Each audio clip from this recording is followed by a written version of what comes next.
High school में हमें एक सिद्धांत पढ़ाया जाता है विज्ञान का, W=FD cos थीटा, अर्थात कार्य बराबर बल गुणा दिशा। कार्य करने के लिए जो हम बल लगाते हैं, अगर वह बल सही दिशा में लगाया जाए तो वह बल पूरी तरह से कार्य में परिवर्तित हो जाएगा, और अगर बल लगाने की दिशा ही हमने गलत चुन ली तो सारा लगाया गया बल शून्य हो जाता है। वही तो सनातन समाज के साथ हो रहा है। देखिए इन हिंदुओं को, ये रात रात भर जागकर, शक्ति लगाकर, पुरुषार्थ करके, धन खर्च करके धर्म की रक्षा के लिए ईश्वर को जगा रहे हैं, यानी गलत दिशा में लगाया गया बल और परिणाम शून्य, क्योंकि ईश्वर तो हर पल चेतन है, वह तो हर पल जागृत है। यही बल अगर सही दिशा में लगा दिया जाता, यानी धर्म रक्षा के लिए ईश्वर को नहीं बल्कि सोए समाज को जगा लिया जाता, तो परिणाम बेहतर मिलते।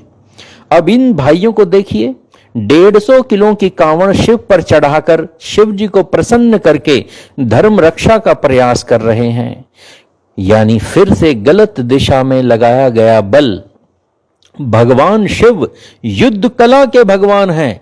अगर हिंदू शिव की तरह युद्ध कला सीखे और अपने बच्चों को सिखाए, शिव की तरह अष्टांग योग का नित्य अभ्यास करके अपनी सोई चेतना का तीसरा नेत्र खोलने का प्रयास करे, तो बल लगाने की दिशा सही हो जाएगी। मित्रों देखिए, कोई एक हाथ उठाकर तो कोई एक पैर ऊपर उठाकर तपस्या कर रहा है।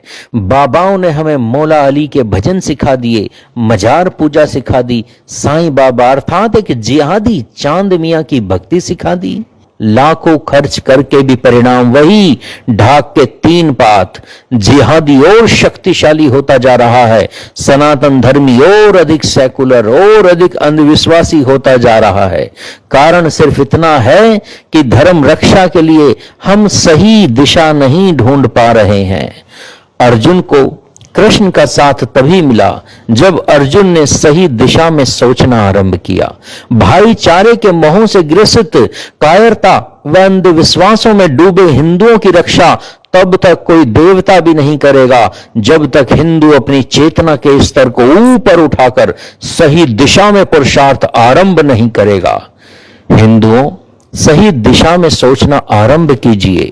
आइए सोए समाज को जगाएं, ईश्वर को नहीं।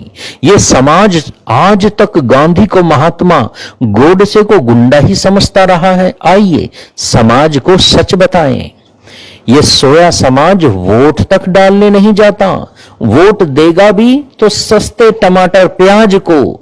आइए अपने समाज के निर्णय लेने की क्षमता को बढ़ाएं, ईश्वर का वैज्ञानिक स्वरूप जानें और संसार को बताएं। मिलावटी ग्रंथों ने समाज को बहुत तोड़ा है।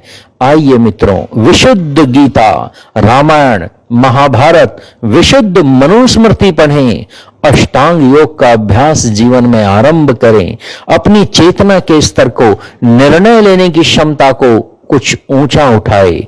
सही दिशा में बल लगाओ हिंदुओं, धर्म की जय हो, अधर्म का नाश हो।